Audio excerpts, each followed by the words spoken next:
everybody, to this super humanistic podcast where we talk about all things health and wellness. Thank you for joining us today. We are your hosts, David and Jessica. Make sure that you follow Super Humanistic on all social media. Hit that follow button on this podcast so you never miss another episode. We put out new episodes one time each week. So, last week we talked about 13 vegetables to lose weight and still feel full. So if you want to learn more about vegetables that you can start incorporating into your diet that help you feel full and are packed with fiber and other nutrients so that you can also lose weight because they're low in calories, go back and listen to last week's episode. This week we are going to be talking about Japanese wellness strategies. So this is where ancient wisdom meets modern wellness. So if you're looking for wellness, sustainable living, or even just a new approach when it comes to self-care, today's episode is going to be for you. You're going to jump into a few strategies from Japanese wisdom and wellness, and then we'll take it from there. Yeah, so I think, learning from Japan on how to be overall holistically healthy is really good to learn from them. I know here in America, at least, our society really focuses on the day-to-day, like, we gotta work, we have to, gotta get better, you gotta improve yourself in some way all the time, instead of, in Japan, taking that breath and relaxing and being in our moment to moment in life. So a lot of what Japan is doing would be embracing the herbal medicine. So using natural medicines versus medicines, at least here in America, we have so many different antioxidants and medicine that doctors prescribe to us, where in Japan, they're really focused on embracing what herbs can do for our bodies and putting them into different drinks and teas. So some of the herbal medicine which what they call is kampu. So kampu utilizes herbal remedies to treat various ailments and restore your total body balance. So you can go and pick fresh raspberries and lemon and make that into a tea. So all the different herbs offer your body the different benefits. There is also the focus of mindfulness or Zen in the Japanese culture. So again, being Zen, and we've talked about this before in previous podcasts, but just being mindful in your everyday actions. They really take time to focus on appreciating every moment throughout their day and then paying attention to your senses in all of those moments. So we've also talked about mindful eating and how when you're eating, really focusing on the textures of the food that you're eating, really focusing on the people that you're with and the sounds that you hear as you're in your day-to-day moments is also considered that Zen or meditation. Something else that they do in Japan is ritualize their morning matcha. And really what that is really taking priority in your morning routine. Whether that be with matcha, which offers obviously those medicinal benefits too, or just ritualizing whatever it is that you are doing in the morning.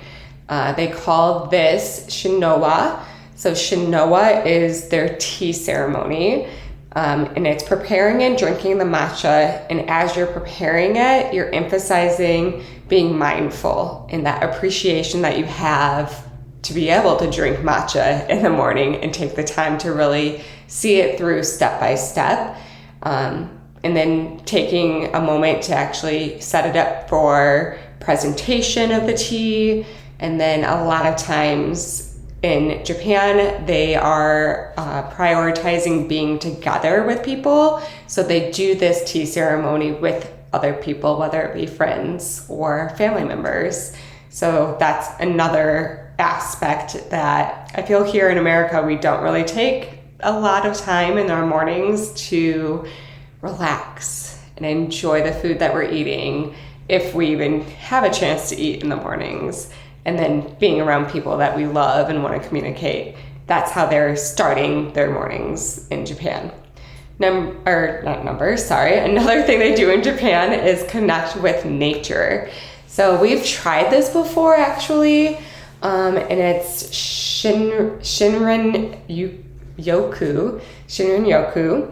And really what this is, it's called a forest bath or forest, I think what we called it was like a forest shower therapy. Or forest therapy, yeah. So lots of different names, but basically what this is you're immersing yourself into nature.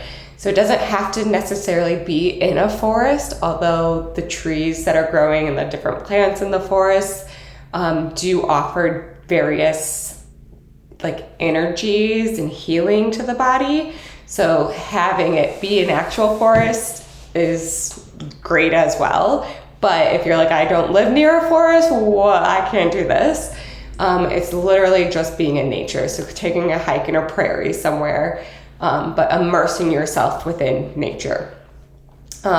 With doing that, you're also feeding your senses. So throughout like our therapy that we were trying with my friend, she would have us like feel the dirt, close her eyes. How does the dirt feel in your hands? And really being mindful of nature while you're in the nature. So it helps to de-stress you, of course. And then you're consuming and embracing that fresh oxygen that you get from the plants. As we know, plants give off that oxygen. So that helps our bodies to be able to use that oxygen to its full potential as well. And then we have finding beauty in our flaws. So finding beauty in the flaws would be called kintsugi. So kintsugi is like, that's where they're taking pottery that has broken and they're putting it back together. And as you see the cracks, they paint it or like glue it together with gold. So it's held together. Literally, it looks like it's really pretty. If you want to look it up, it's like super pretty as they finish it. But that's to represent those flaws and embracing and making those flaws even more beautiful. So something then related to life, of course, is that we all have flaws. We all have things that we're not the best at or imperfections that we look in the mirror and think like, oh, if only I didn't have this, or if only I could be this.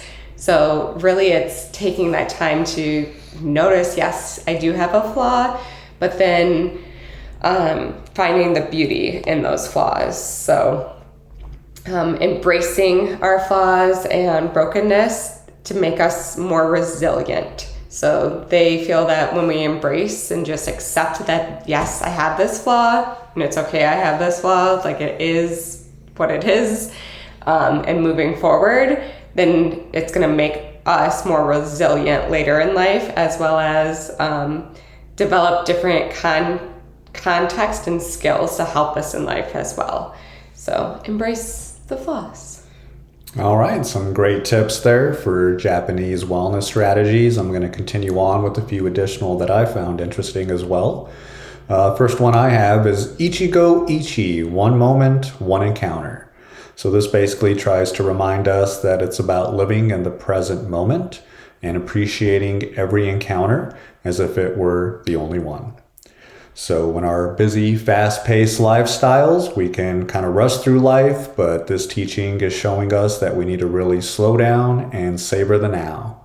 So it could be as simple as truly focusing on the other person that you're with, being fully present when you're enjoying a cup of tea or a cup of coffee, just kind of feeling that steam come off the coffee, just feeling using all your sensations, your taste buds as you drink the coffee and taste all the different flavors, but really focusing in on that rather than letting your mind wander to the past or the future.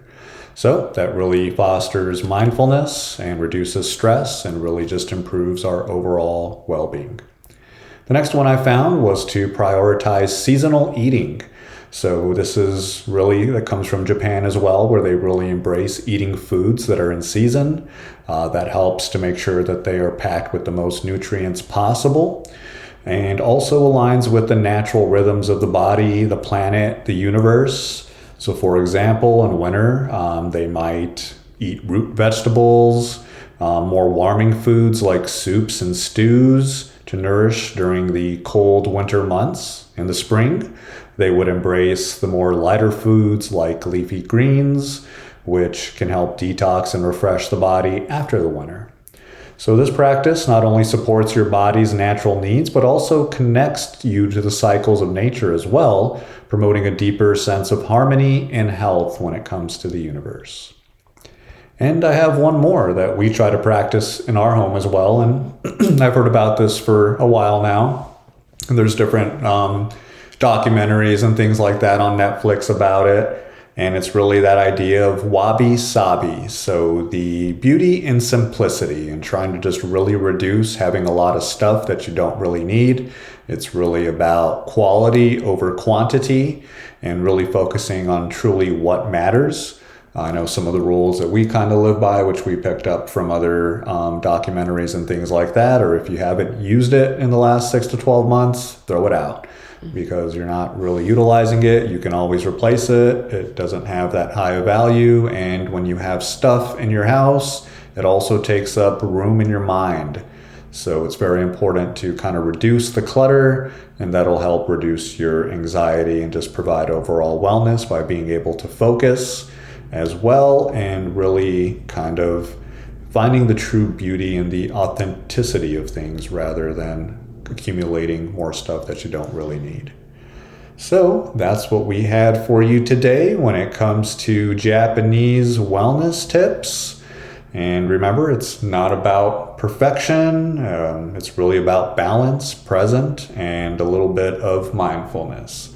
Make sure that you follow super humanistic on everything so you never miss another episode. And if you know somebody that could use more health and wellness tips in their life, make sure that you share this with them so that they can live a longer, healthier, happier lifestyle and be more super humanistic. We'll see you next time. Bye.